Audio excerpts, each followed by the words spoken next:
Shibuya, famous for its busy crossing, and this is Shinjuku, the biggest red light district in Japan. In both of these places especially, and elsewhere in Japan, there are things that drive foreigners absolutely crazy. Can you guess what that is?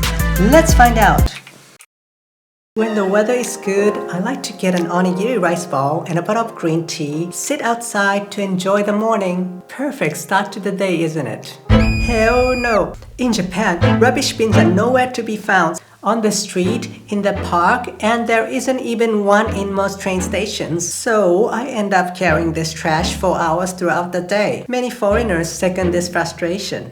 Anything that you didn't expect but you experienced in Japan? No trash cans anywhere. Have to take your trash. Sometimes it's difficult to find the trash in the streets.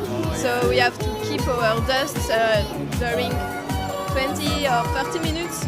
You've just eaten lunch, you've had a bento, you've had a picnic outside, you have a bag like this. Most people have plastic bags.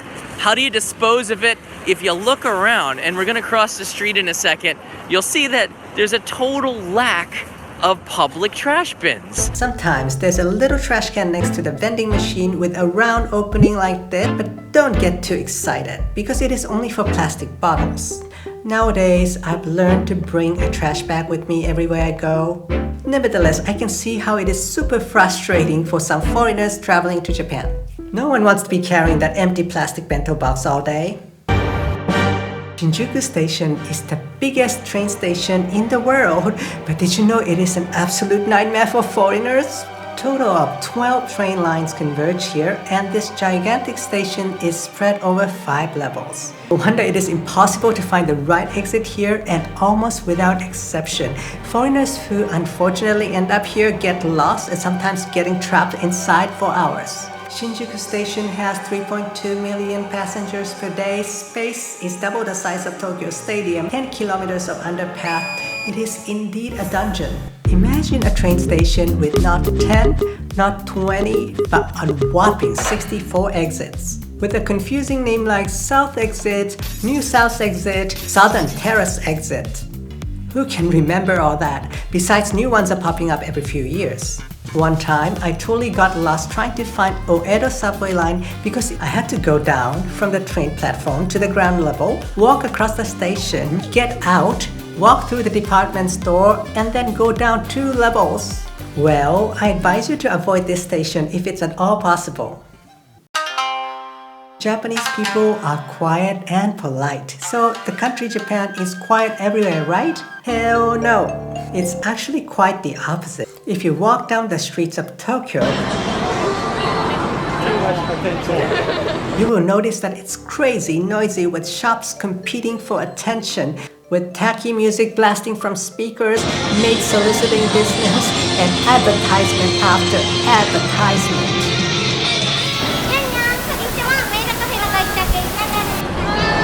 Exactly the same thing goes for the supermarket, where speakers are promoting everything from meat of the day, vegetables of the day, catch of the day, mayo, 50% off on Hokkaido milk. It is absolutely chaotic. But what do I hate most? It is the infamous talking elevator of Japan.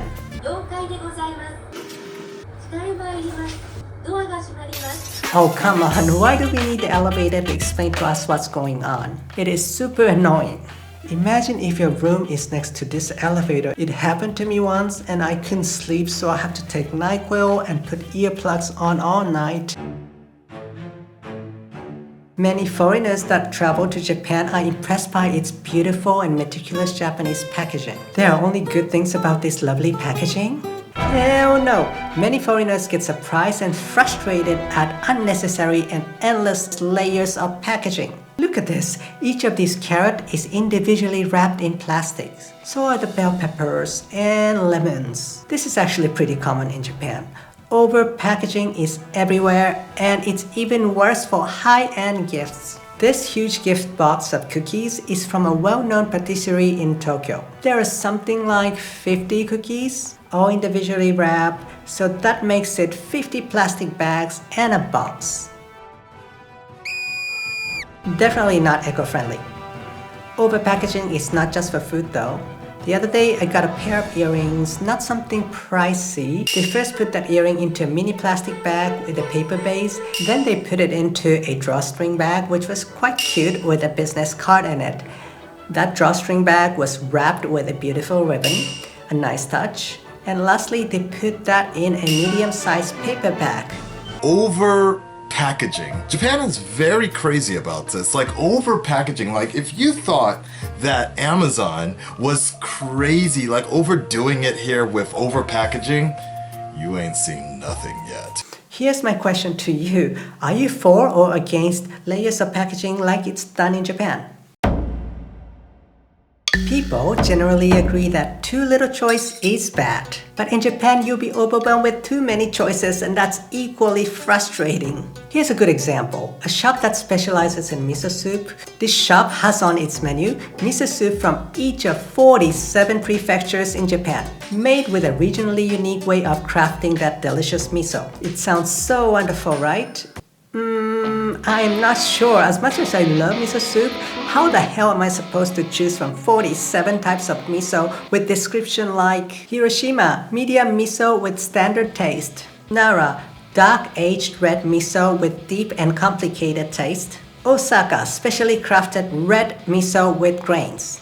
By the 5th miso, my brain stopped functioning completely, so I had to ask that lovely miso barista for recommendations. Luckily, she was so helpful and I was able to get 2 completely different types of miso soup that tasted amazing.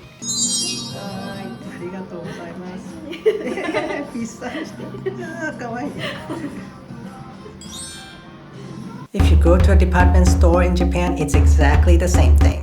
You'll be bombarded with too many choices too. Electronics, chopsticks, cosmetics, you name it. We also got rows and rows of shower heads too. One that removes chlorine, saves 50% of the water used. This one has a silky touch, pastel colored shower heads, metallic finish. These prevent dandruff. Vitamin C infused shower for the skin. These expensive one that's 3D. I don't know what that even means. It's supposed to promote hair growth. I have hair! I have hair! I have hair!